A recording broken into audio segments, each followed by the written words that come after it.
Good evening. My name is Amanda Nichols, and I'm here with Our Revolution to welcome everyone to our special town hall. We're teaming up with Greenpeace tonight to mobilize against Joe Manchin's dirty deal.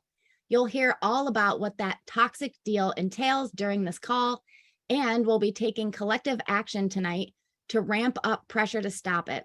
In just a bit, we'll be joined by U.S. Rep. Ro Khanna, Tefera Gibray of Greenpeace USA, Grace Tuttle of Protect Our Water, Heritage and Rights, Power, and Nadia Hutchinson of We Act Environmental Justice.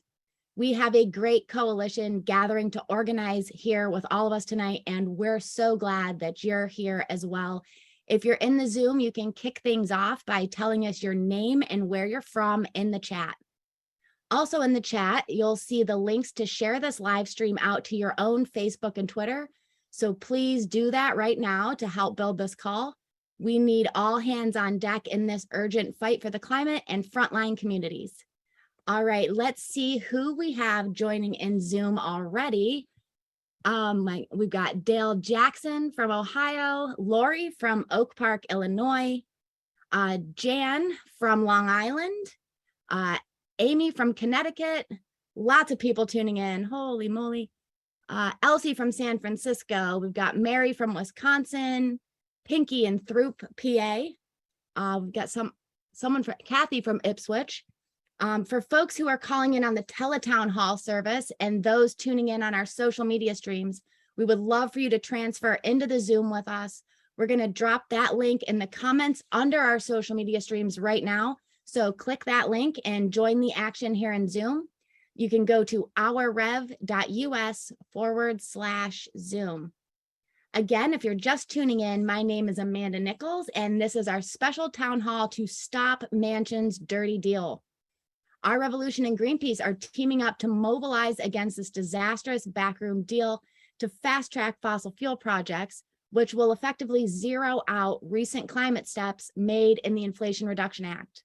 In just a few minutes, we'll be joined by Tefera Gibray of Greenpeace USA, Grace Tuttle of Protect Our Water, Heritage and Rights, Nadia Hutchinson of We Act Environmental Justice, and U.S. Rep. Ro Khanna, who has been a staunch leader on climate in Congress.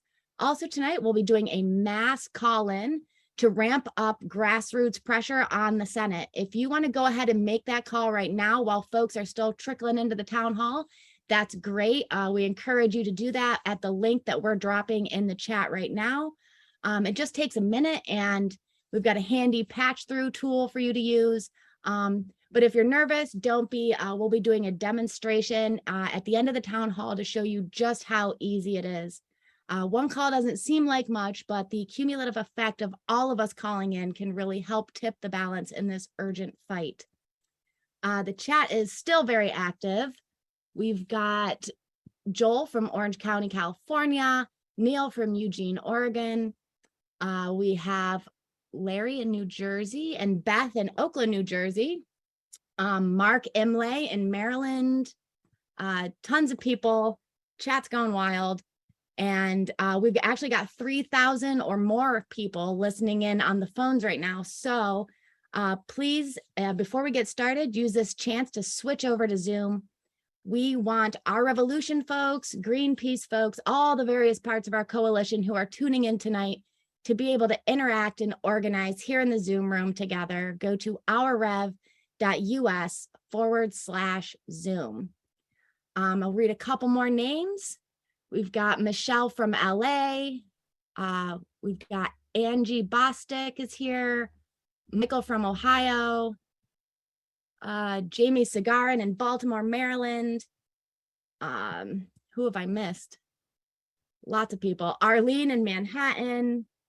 We've got Leona and Annette and people from Portland, Oregon and Tongvaland. So welcome to everybody. We're so glad that you chose to spend your Thursday evening here with us fighting this important fight.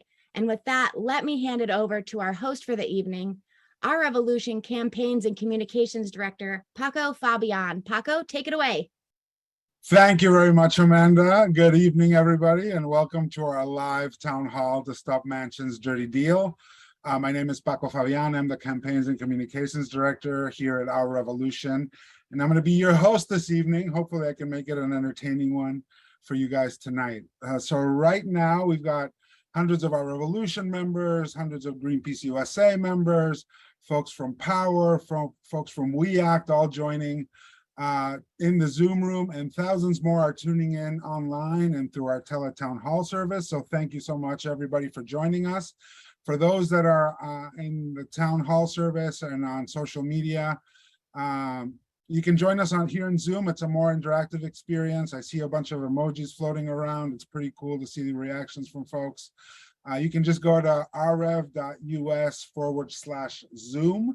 and you can join us here. You can join in the chat, drop Q&As, talk to other folks that are here in community with us, ready to fight the dirty deal. So tonight, like I mentioned, Our Revolution is partnering with Greenpeace USA, with We Act, with Power, and other environmental justice organizations to mobilize action to stop Joe Manchin's toxic side deal to fast track more fossil fuel projects. The deal would strip frontline community protections and zero out the recent climate commitments Democratic leaders we're celebrating just this week at the White House, and investments that have been called the biggest ever in U.S. history. So we're going to drill down, no pun intended, on this disastrous deal and how we can stop it with Greenpeace USA Chief Program Officer Tafari Gabre. We're going to talk also with Grace Tuttle. She's an organizer with Protect Our Water, Heritage and Rights. That's Power, POWHR. And Nadia Hutchinson, who works for We Act for Environmental Justice. And last but not least, we're going to hear from Representative Ro Khanna, one of the folks that's been working hard on this on the House side of Congress. So while our guests are arriving and while everybody's getting together here, I'm going to give you guys a quick rundown of how we got here. Why are we in this position fighting this dirty deal? So Joe Manchin already killed the most impactful climate pieces of what we used to call Build Back Better, and got a lot of goodies for his fossil fuel buddies, included in the Inflation Reduction Act. I'm glad I got that right. I usually don't.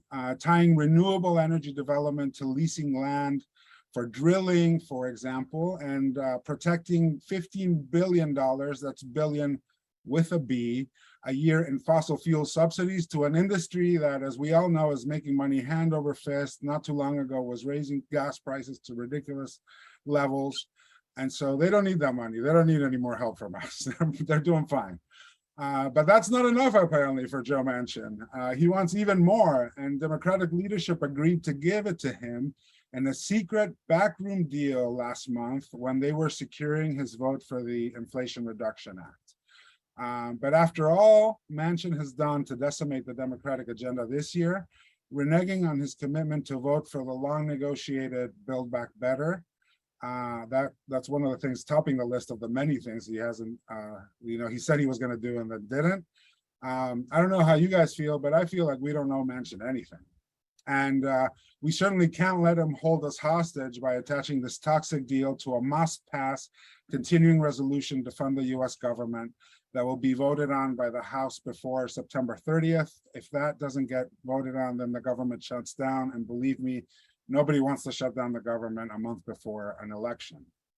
And so what's in this deal that I'm talking about? What's in Manchin's dirty deal? Well, it really is a wish list written by the fossil fuel lobbyists. And I'm not saying that as hyperbole, it really is.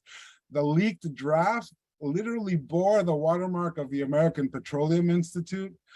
For those of you that don't know what the API is, it's basically the lobbying, it's an industry association for the oil industry, right? And so from what we've seen, this deal is predictably a catastrophe, right? For the climate and for frontline communities that are having to deal with the effects of having some of these projects in their backyards. So not only would it prioritize fossil fuel projects for federal funding and put them on the fast track for development, it would silence the voices of frontline and environmental justice communities by removing some of the tools that communities can currently use to make their voices heard, essentially protecting this API wish list from any sort of scrutiny. These provisions would likely weaken the National Environmental Policy Act, NEPA, endangering public health and restricting the ability of communities to seek redress and justice through the courts. Meanwhile, Democratic leadership and the Biden administration, like I mentioned earlier, are celebrating the biggest climate steps in history ever that are included in the IRA. And it certainly has some good stuff in it, but in our view, certainly not enough. And it's definitely not a fair trade to include this dirty deal with all that other stuff, right? The very steps that would be erased by emissions released if they cave right now to a literal coal baron would be just terrible, right? So Our Revolution, Greenpeace, USA, We Act, and Power are all part of a coalition of 650 organizations that are urging Senate Majority Leader Chuck Schumer to detach this deal from must-pass legislation to fund the government. We can't let Manchin hold us hostage. As we've seen over the last week or so, Senator Bernie Sanders has been on the record on the Senate floor saying that he won't support this deal. Representative Ro Khanna, who we'll hear from a little bit later on this call, has also committed to a no vote in this dirty deal. And we're calling for a progressive mutiny in Congress, right? We need many more progressives in the House, anyone that we can get in the Senate to come out and publicly state that they don't support this deal. And that's why we're all here tonight, right? A coalition of 77 US House representatives have already signed on to a letter that Representative Grijalva has been circulating that basically says we need a clean CR, a clean continuing resolution. We can't attach this dirty deal to that. But we obviously need more of our representatives in Congress to stand in opposition to this.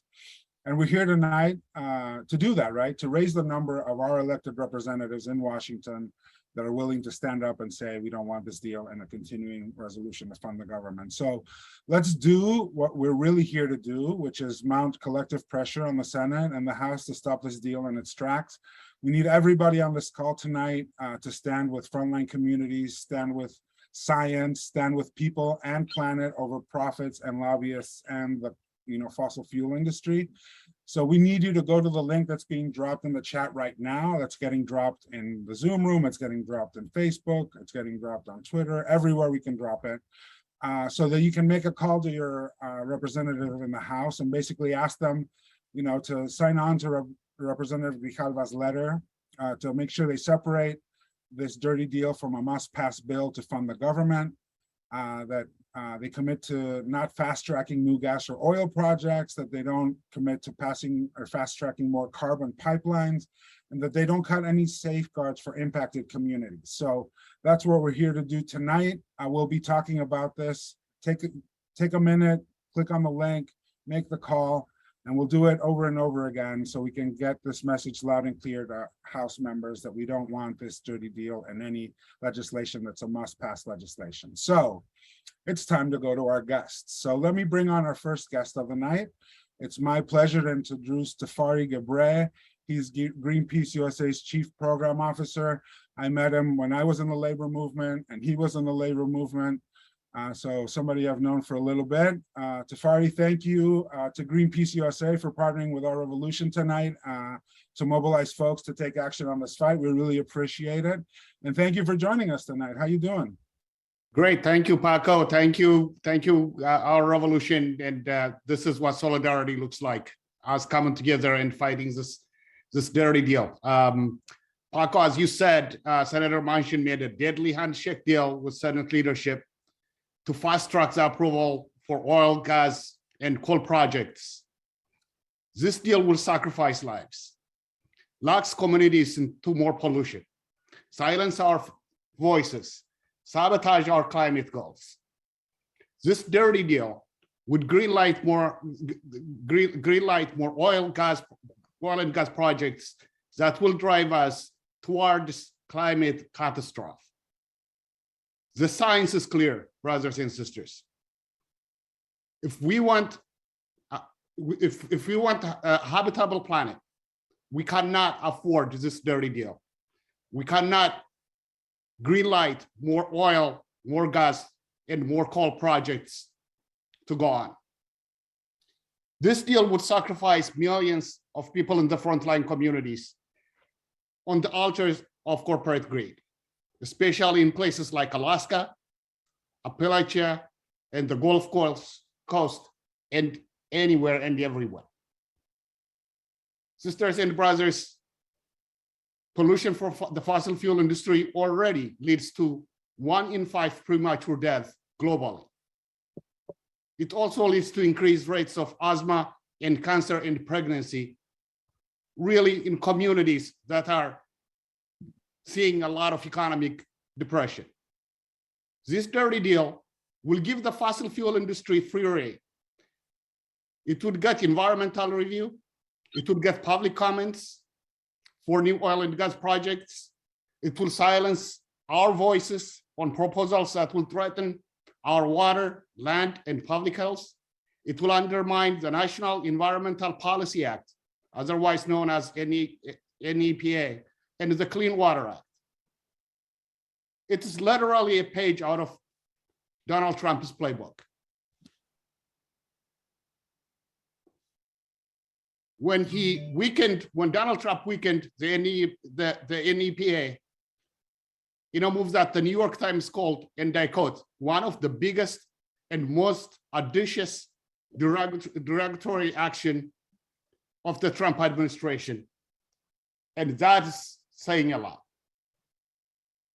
Brothers and sisters, we already paid an incredibly high price for the fossil fuel handouts in the Inflation Reduction Act. From mandates for new leasing to credit for solutions. And we're not going to allow our communities to keep sacrificing on behalf of the fossil fuel industry. But we can't stop this deal.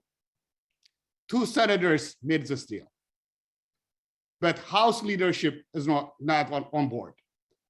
The House members are making their opposition clear. Like Paco said, nearly 80 members of Congress have signed a letter on Representative Grijalva's letter asking to stop this big oil deal. Attempting to include this dirty deal in a continuing resolution, which is needed to keep our government open, is another dirty backdoor deal. It's an attempt to circumvent our democracy. It's another attempt to go against the wishes of the voters and hostage elected officials who dare to oppose this dirty deal. Congress should pass a clean continuing resolution without a dirty deal attached to it. Sisters and brothers, working together, we can't stop this. We already have 80 members of Congress standing strong, but we're not there yet. But I think, and I know we can get there. I know this deep into every part of my bone. When we stand together, when we work together, when we raise our voices together, we can't stop this dirty deal. We can't defeat the oil industry, but our work's cut out for us. I ask all of you to call your congressmen, to visit your congressional offices, and on behalf of our children, and behalf of our grandchildren, on behalf of Mother Earth, we have to do everything that we can to defeat this legislation. We can't afford it. Mother Earth cannot afford it. Thank you. Thank you, Tafari. Just one quick question. Tell us a little bit about why Greenpeace USA is involved in this and taking on this fight. What's driving you guys to do this? It is our calling. It's Greenpeace's life story. Can you hear me? Yeah. Oh, okay. It is in Greenpeace's DNA that day and night, that's what we do. We pick on the biggest fights. And this is one of the biggest fights. We have been in the trench, Greenpeace has been in the trenches fighting the fossil fuel industry. They sue us, they try to abuse us right and left. We're not going anywhere. And this is another fight. but this is truly, truly a big fight. Let's be clear. Senator Schumer and Senator Manchin had no intention of actually making this deal public. Activists like you forced it out of them. That's why we started organizing early. That's why we squashed their surprises. That's why we have to hold our elected leaders accountable. The Democratic Party is better than this. The Progressive Caucus is better than this. People we elect are better than this. They can't stand up. Remember, Joe Manchin promised to vote for Build Back Better. He walked away from that deal. We don't owe Senator Manchin anything. Progressives don't owe Senator Manchin anything. He owes us a lot instead. That's why Greenpeace is in this fight. That's why Greenpeace is going to stay in this fight today, tomorrow, and forever. All right. Well, thank you so much for joining us, Tafari, today.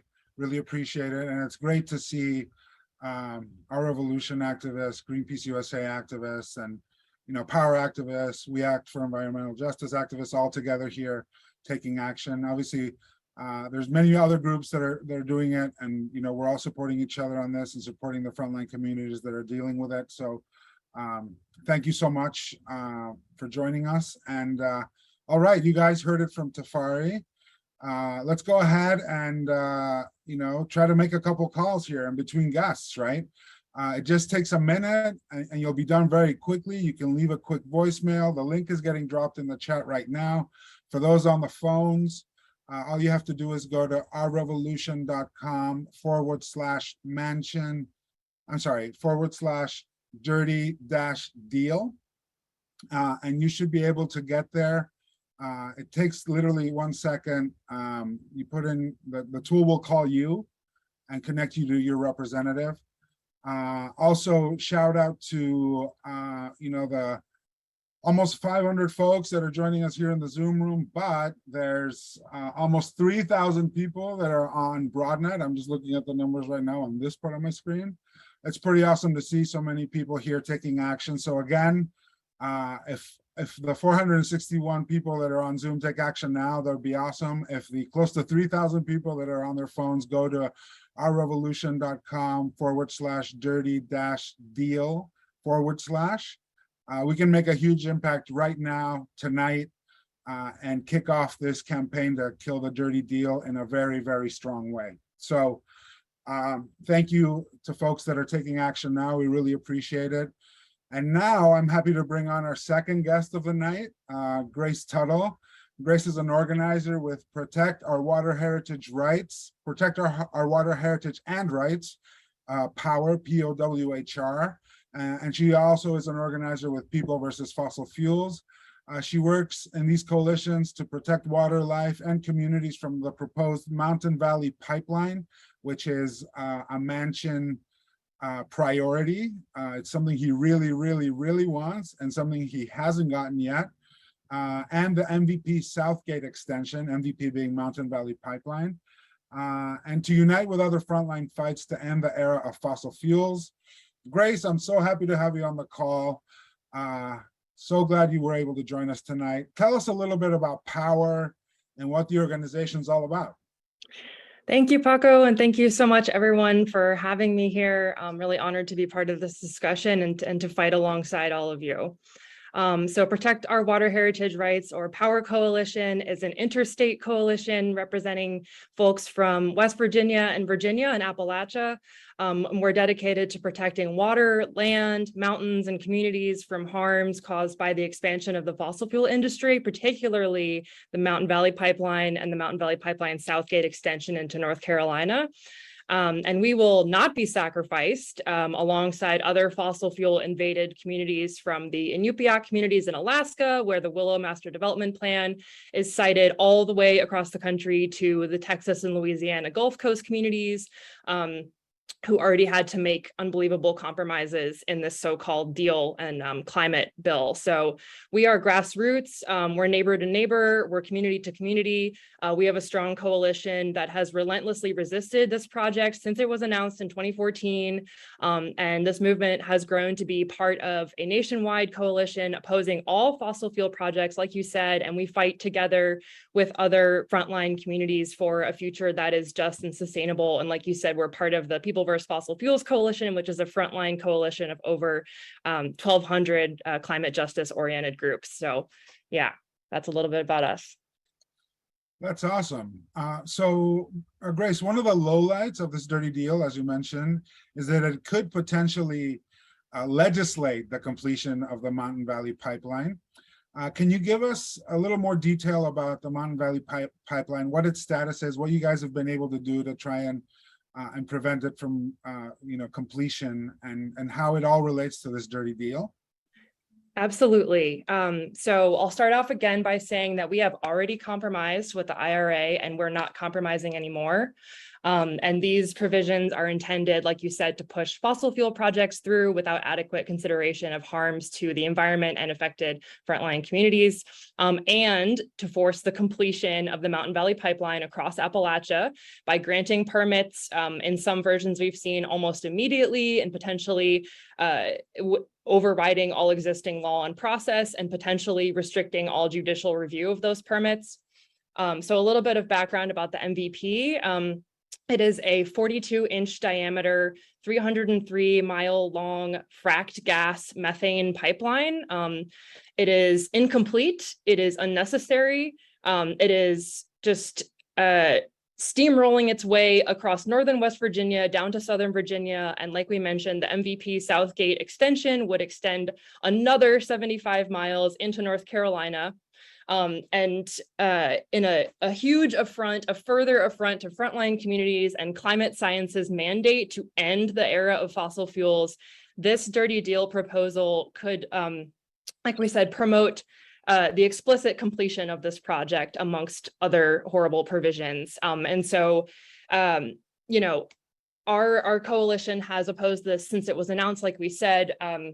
This project would abuse the public benefit requirements that are used to allow eminent domain to take place to build a project like this. It threatens endangered species like the candy darter here on my t-shirt, you can see. Devastates sensitive Appalachian ecosystems. It further degrades hundreds of critical waterways, and it disproportionately harms low wealth communities, rural communities, and communities of color. And construction of this project already, even though it's incomplete, has wrought significant harm on local environments. It has damaged indigenous cultural and sacred sites. It has negatively impacted elderly and rural and low-income communities. And the Southgate extension pipeline would be routed through multiple indigenous communities and communities of color. So, for this deal to ease the completion of the MVP is absolutely unacceptable. It's already years behind schedule. It's billions over budget. It lacks multiple key federal permits. It faces several current lawsuits and federal reviews. Manchin and his fossil fuel donors have also propagated a host of myths about this project in an effort to trample community input, endanger climate commitments, and undermine existing environmental law. So I just want to address those really fast. Number one is the myth that the MVP would free up natural gas that could be exported to Europe. In reality, liquefied natural gas or LNG terminal export capacity is the limiting factor here. It's not a lack of pipelines or gas. So expanding and building new LNG terminals takes years, and we absolutely cannot be building more of those anyway, since we're in a climate emergency. Number two is the myth that the US and particularly the Southeast and Appalachia needs more gas.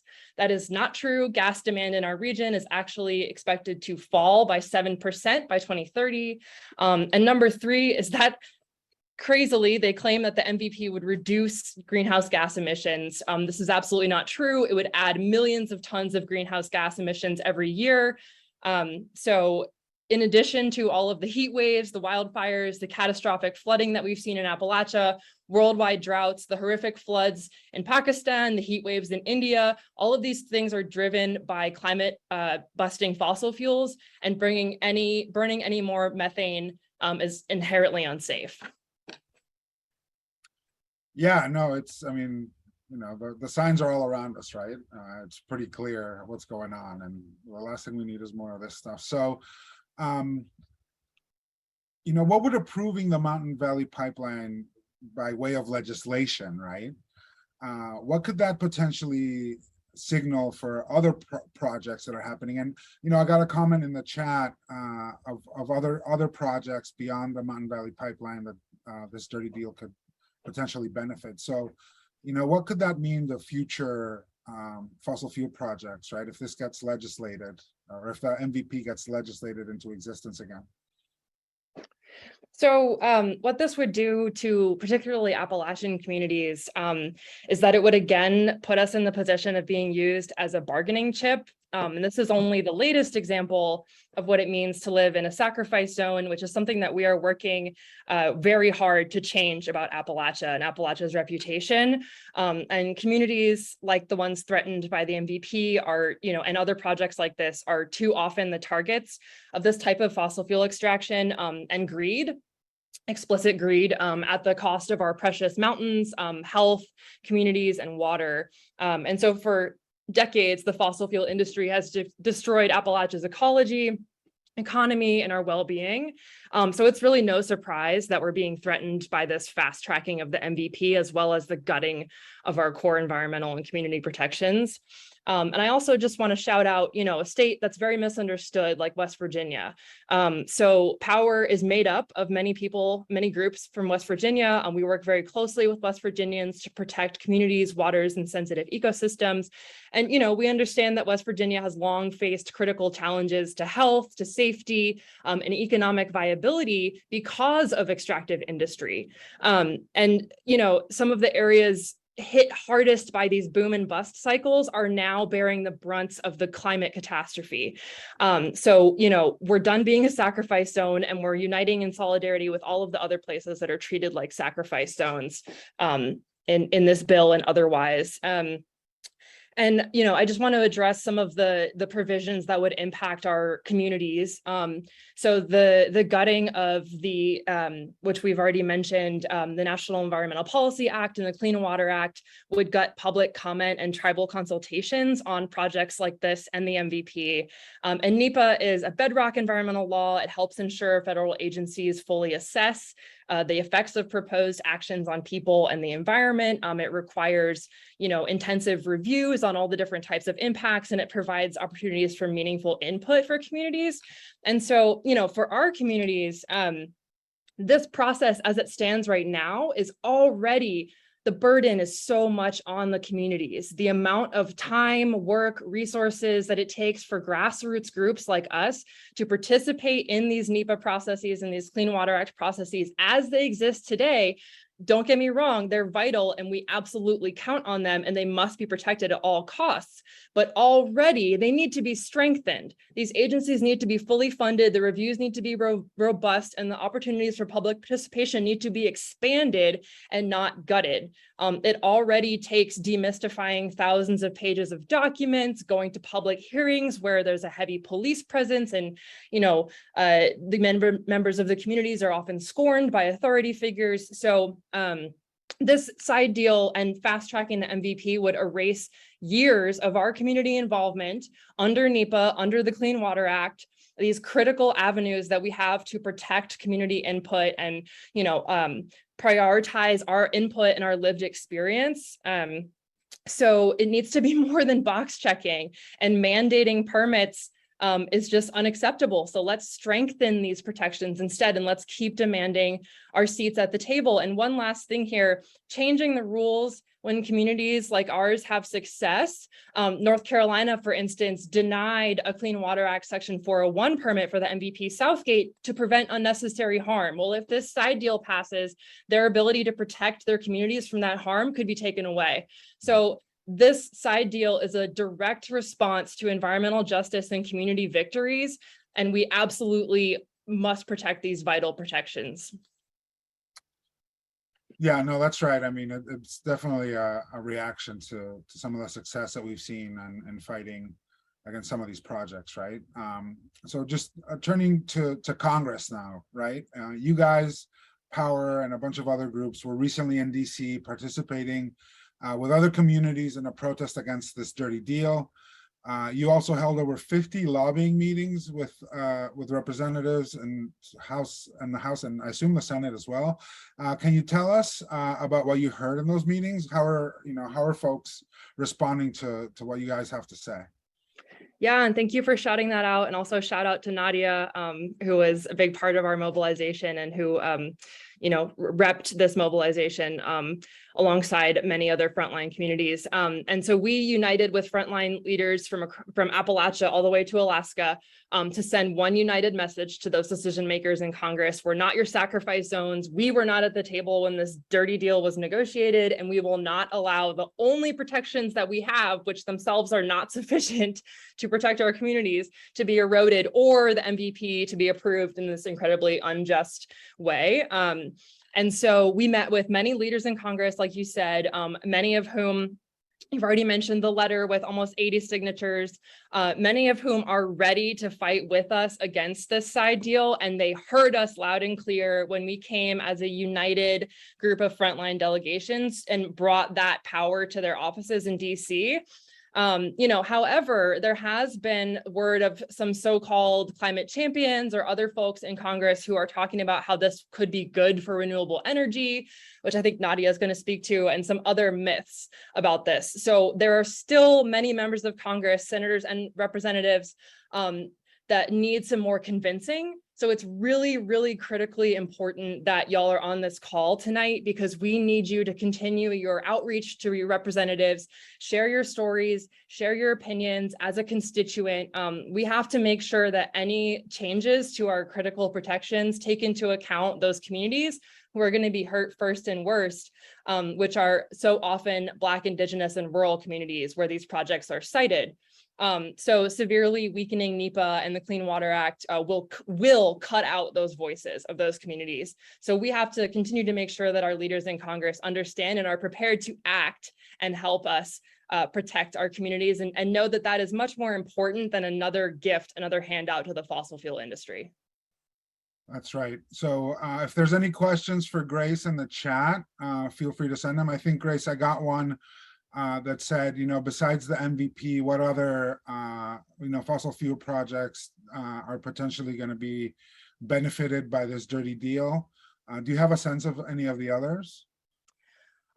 So I don't have a sense of it, at least on my brain right now, specific projects. I want to shout out again the Willow Master Development Plan on the North Slope of Alaska. I believe that is the largest oil drilling project ever proposed on public lands. And so certainly curtailing NEPA and Clean Water Act would impact every single future federal project. But there is a list of, I believe, a set amount of projects a year that would be fast tracked, and those would not necessarily include renewables at all. It prioritizes false solutions and fossil fuels. So that's what I'll say in response to that off the cuff. Yeah, no, I remember reading something that said, at least in the draft of the thing that's been circulating, right, that there's 26 projects, 6 of them are renewable. The other 20 are fossil fuel projects. So for those that are saying that, this could be good for renewables, I mean, we'll hear from Nadia in a little bit, like you said, but yeah, it's pretty laughable, right? That's how they're trying to smash this through. So again, Grace, thank you so much for joining us tonight. Really appreciate it. And for folks that are on the call, if you haven't seen it yet, there's a video circulating on social media of Grace confronting Joe Manchin in person. I think if she's brave enough to do that, we are all brave enough to make a phone call. So that link is getting dropped in the chat again. It's ourrevolution.com/dirty-deal for the folks that are on the phone and on BroadNet. Make the call now. You heard from Grace. We can make an impact. We can join the 600 or so people that were here in DC earlier this week, or actually it was last week, fighting the dirty deal. You can join frontline communities, indigenous communities, the environmental justice community in fighting this. We cannot let this pass. So make the call now, call your representatives, and let's make sure that we pass a clean continuing resolution to fund the government that doesn't include this dirty deal. And hopefully we don't ever pass this dirty deal going forward. But the first step is to try and get it out of this continuing resolution. So our next guest I'm so happy to introduce is Nadia Hutchinson. She is the Government Affairs Manager for We Act for Environmental Justice. Nadia, thank you so much for joining us tonight. I really appreciate you being able to make the time to be with us tonight. Tell us a little bit about what We Act for Environmental Justice is all about. What's the organization's goal? Yeah, thank you so much, Paco, for that introduction and just for the opportunity to be here today among such great people. Great to see you again, Grace, as always. So We Act for Environmental Justice is about that environmental justice.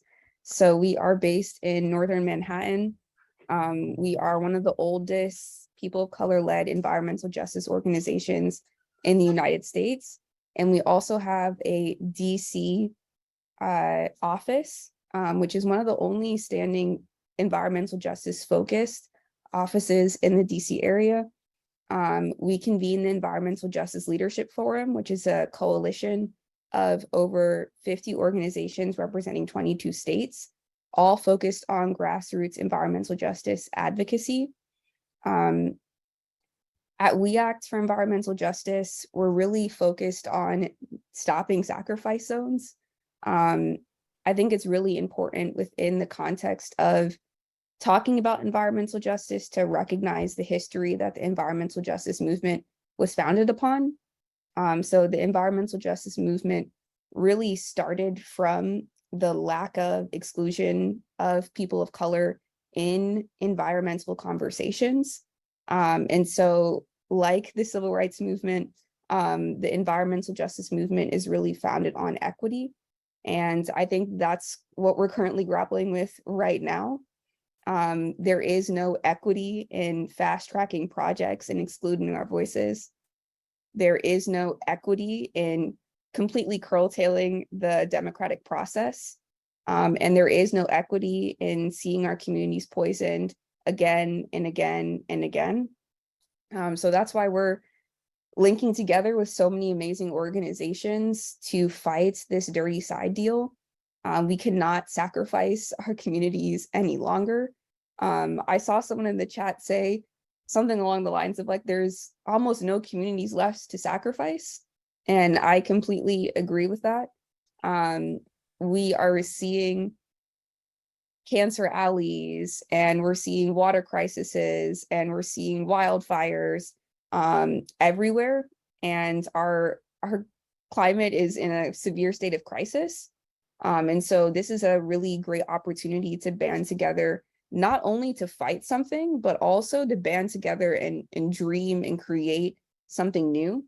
When I look at the people on this call, both the videos I can see and all the people in the chat, there's so much diversity, diversity of people. And I think that there's a lot of diversity in this movement at large. And there's a lot of different unique solutions that we could be creating.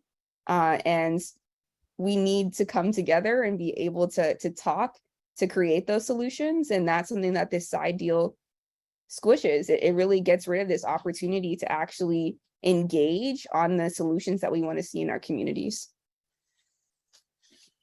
Yeah, no, you're totally right. And, we need to stop it for that and many other reasons, right? So there's some people saying that this dirty deal, as we were talking about earlier, right, would benefit renewable energy projects. What are you thinking on, or what are your thoughts on that?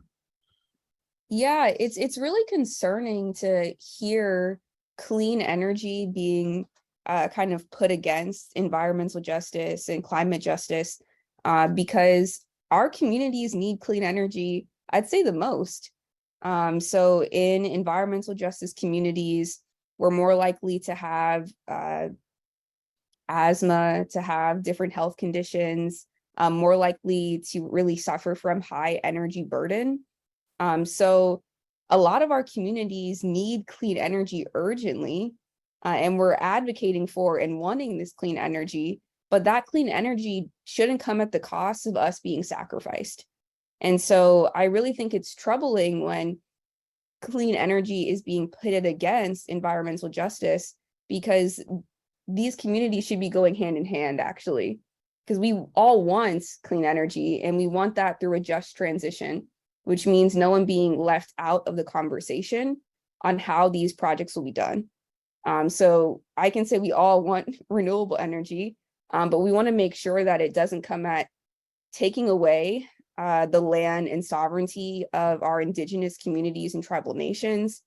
We want to make sure that when these projects are done, they're done in a way that doesn't further harm our environment and our ecosystems. And so I think that when it's talked of like, we need this or else we won't be able to have renewable energy, I think we have to pause for a moment and really consider if that's really what's happening, or if it's a larger motivation, such as trying to streamline fossil fuels, that's really pushing this side deal. Because as it was said earlier, the side deal talks about 25 fast-tracked projects, and at least at a minimum 5 of those projects will be for fossil fuel industry. And so when you create a pipeline or any fossil fuel industry, that's going to be around for decades to come. You're not going to build a pipeline and then abandon it. And so there's a really deep concern that we're cementing decades of fossil fuel industry through this side deal. And that will not be easily negated through renewable energy projects, especially if those renewable energy projects come at the health and well-being at our communities.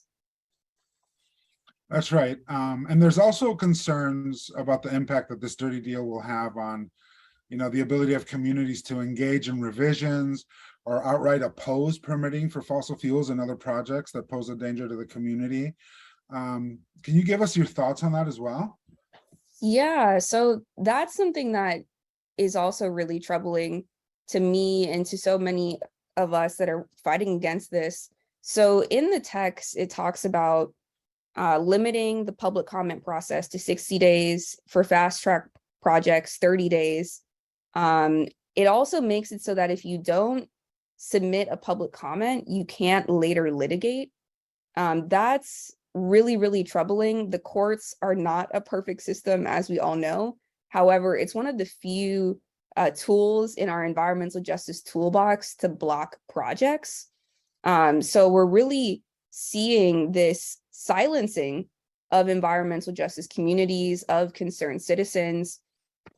And it really goes in direct opposition of what environmental justice communities have asked for.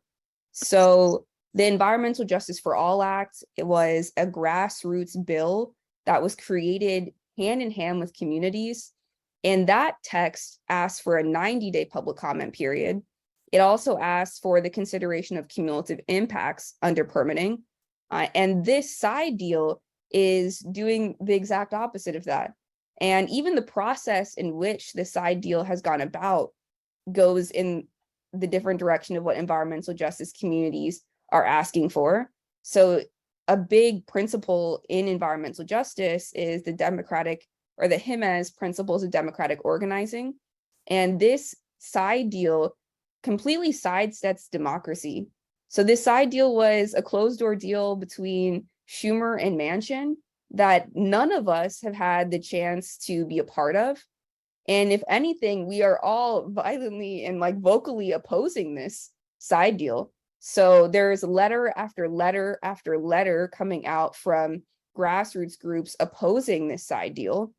And we've put so much energy into opposing this side deal, so much resources into opposing this side deal, that we honestly should most likely be spending, if we had the opportunity to, in our communities, caring for one another. And so I feel like there is this really rough situation that we're in, that we're being constantly hit again and again. And I think of this more so when we think of like public comments of what happens when you work one job or you work two jobs, and there's this development that's going to be happening that's really harmful for you, but you don't have the time to work on it, to write that comment. You get left out of the process. Right. And I think that that's so intentional.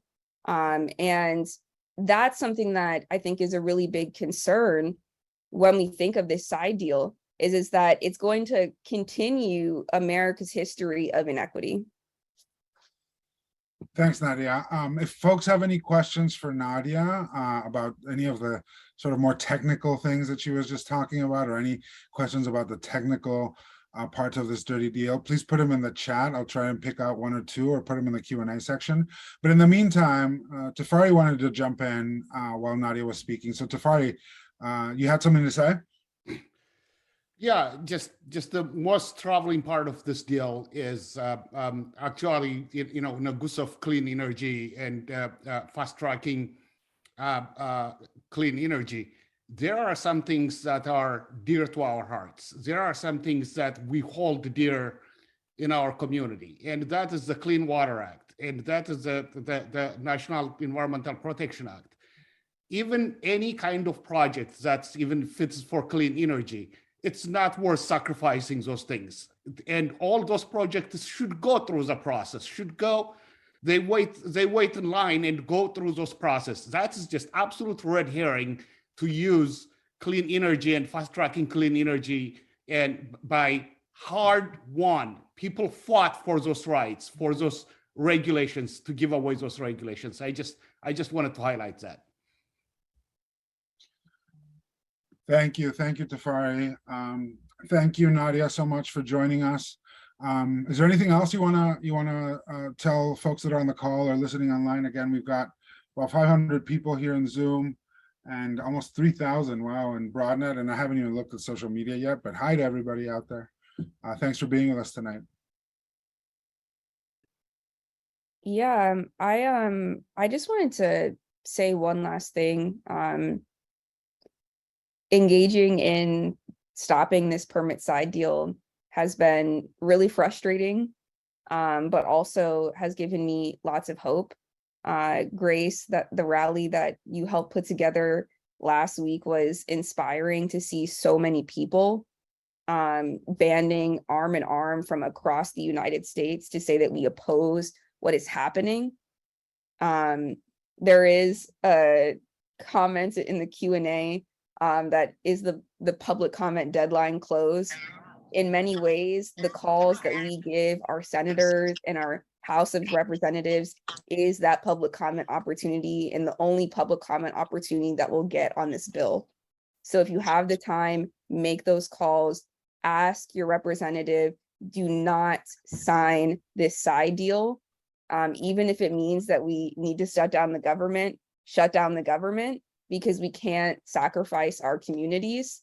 We need this side deal detached from a continued resolution, and we need it done now. Great, thank you, Nadia, so much for joining us today. You heard from Nadia, from Tafari, from Grace. We need to fight this dirty deal. I just wanted to give you guys a quick report. I just got a text from our organizing team. We've made almost 600 calls tonight, which is awesome. Good job, everybody. Let's keep it going. This is amazing. And so again, that link is getting dropped in the chat. Let's see if we can get over that hump of 600. We're at like 594. So 6 more calls in and we'll have made 600 calls just in the hour that we've been here together. So really appreciate everybody taking action. It's pretty awesome. That link is getting dropped in the chat right now.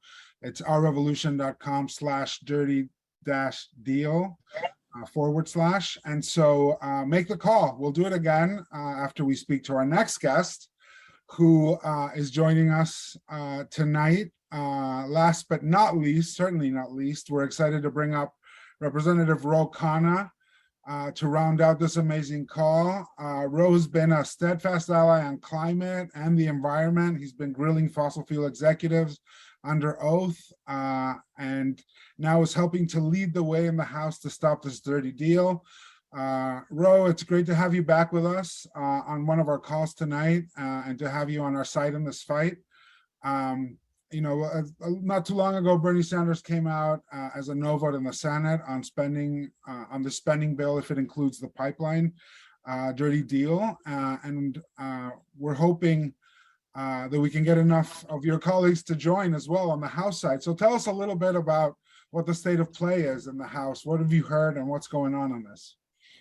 Well, thank you, Paco, and thank you for your leadership, and to Teffer and Grace and Nadia, thank you for all of your activism and leadership, and all of the people on the call, your passion for our revolution and this cause. I am with Bernie Sanders. I have said I am a no vote on any CR that would have a side deal. I mean, you can't sacrifice frontline communities.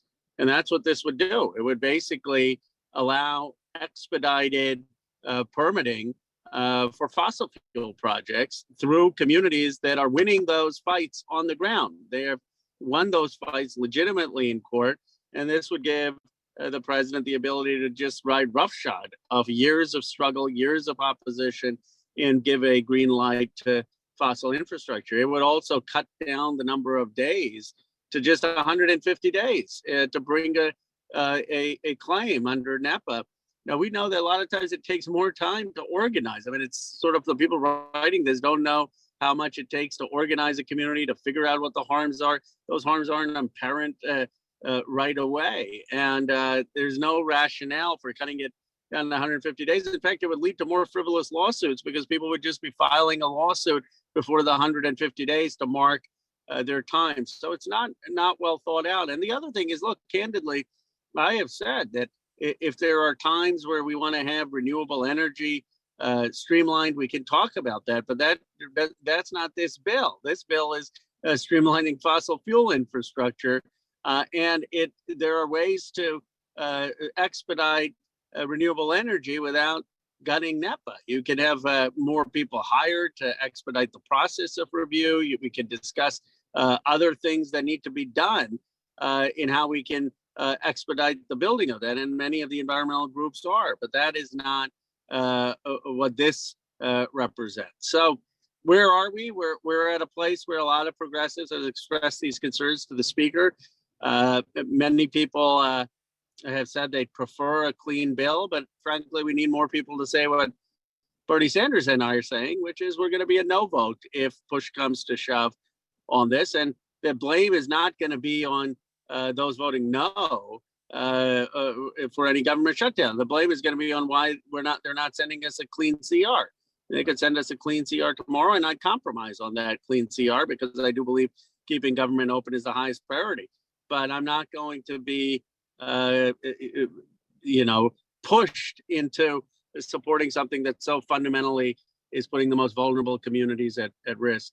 One more thing, Paco, before because we had an amazing day today. I hope everyone on this call can look at the New York Times article. We released some explosive documents based on my committee that I've been chairing. One of the documents from oil companies literally said that they wish that Sunrise kids had bed bugs in them in their beds as they're going on their tour. I mean, it's horrific. Another document was making fun of people who were in extreme weather conditions and making light of the fact that there are 100-degree, 110-degree temperatures. And then one of the things that I pointed out in the hearing, and it's on social media, and if you go look at my account, is that the oil companies have agreed in Europe to a windfall profits tax. It's the most absurd thing. They're paying a windfall profits tax in Europe, and they're fleecing the American public and not agreeing to any tax here. And so the Europeans are getting relief. The oil companies aren't complaining there. They're paying the tax, and the people who are getting shafted are Americans who are paying these prices at the pump, windfall profits, and then they go pay the tax in Europe. Makes absolutely no sense. We really should be appalled. And Sheldon Whitehouse and I have been pushing for a year now the windfall profits tax. Right, and not only that, right, but this dirty deal is potentially even more of a giveaway to the fossil fuel industry, right? Which is really problematic. Look, I mean, I think one of the things that folks are seeing as they're reading articles about this is, you know, that there's this apparent division being created, right? And why? What you know? What's the point of trying to divide a party right before the midterms, right? Why give another round of giveaways to big oil that really takes us backwards and not forwards in the fight for against climate change? Exactly. Look, I mean, people on this call know that I was a voice in the room with Senator Manchin initially because I wanted to have some deal with the Inflation Reduction Act. But my thought was that the Inflation Reduction Act was the compromise. I mean, we came down from running $1 trillion a year with the Thrive Act to 370 billion over 10 years, 37 billion a year. We lost the clean electricity program. We lost the methane fee. We lost the climate civilian corps. That was the compromise. We had 25 projects that the president could expedite under the Inflation Reduction Act. So to say that the progressives haven't compromised is just factually false. I was in the rooms where we were compromising because I believe we wanted to do something, and the Inflation Reduction Act, in my view, is significant in helping solar and wind and battery and electric vehicles. We didn't get the electric vehicle charging infrastructure that we wanted. We didn't get the public rail that we wanted. So now to come in and say, okay, after we've had this compromise deal that we've got to swallow something that's going to basically build out the fossil fuel infrastructure, be a giveaway to the fossil fuel industry, and that is going to be at the expense of frontline communities. Well, that's not fair. That's not negotiation. That's not compromise. If we want to have a conversation about what we need to do to expedite clean energy in this country, progressives are willing to have that conversation. But it's not going to be in the next 15 days at the threat of shutting down government with provisions at the expense of the frontline communities. And that's really what I have said to everyone, whether it's someone progressive, whether it's in leadership. I've been pretty consistent, and people know that I'm not a bomb thrower. I know sometimes progressives want me to be a bomb thrower. I'm often a pretty reasonable guy. I work with Republicans, Democrats. This I just think is fundamentally unfair. Well, thank you so much, Representative Khanna, for joining us tonight. We really appreciate it, and thank you so much again for your stance on this. And hopefully, we're able to get more of your colleagues in the House to step up and sign Representative Grijalva's letter. Follow your lead on saying that you're a no vote if we get a CR with this bad deal including in it. So thanks well, again. Thank you, Paco. Thank you to all of you. Thank you to everyone on the call. It's your activism, it's your leadership, it's your organizing that really got climate into the conversation, that got 300 billion. And it's the only way we're going to stop this is if you organize, and if the progressives stick strong and make it clear, more people like me and Senator Sanders, that we're going to be a no vote if that side deal is there. All right, well, thanks again for joining us, and we hope to see you very, very soon in the near future. Again, so we're here. You heard it from Representative Khanna. He's a no vote. Let's see if we can get many other progressives to be public about their position on this.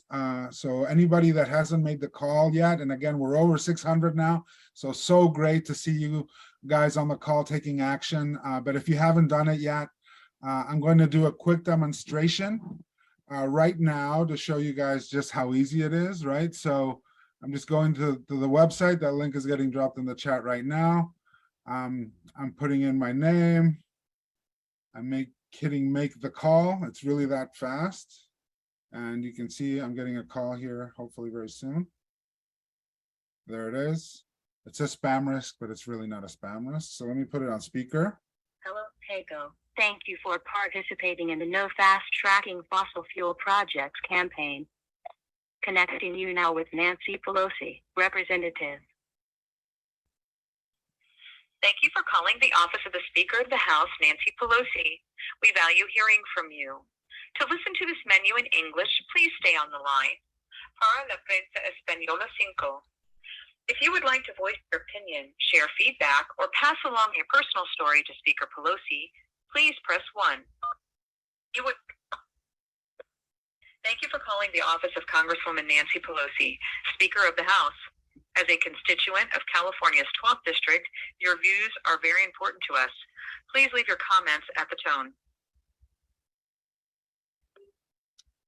Representative Pelosi, I'm your constituent. I would really like for the House to pass a clean continuing resolution to fund the government that does not include a deal that would damage frontline communities, damage environmental justice communities. We want no more fossil fuel projects. We don't want to fast track any more carbon pipelines. And we really want you to come out and publicly say that you do not support passing a continuing resolution that includes Manchin's dirty deal. Thank you very much. So that's it. That's all you have to do. I got Pelosi because I live in Washington, D.C., and you know what? We don't have real representation in Congress. But all of you that are out there and in other parts of the country, you have representatives that you can call that are accountable to you. So please make the call. Let them know that we can't have this dirty deal included in a must-pass piece of legislation like the continuing resolution to fund the government.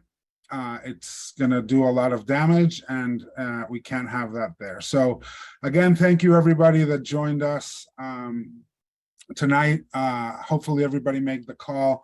We'll be sending out an email to everybody tomorrow as well to make sure that you can make the call if you didn't get a chance to do it here. Again, if you're on the phone, it's ourrevolution.com/dirty-deal.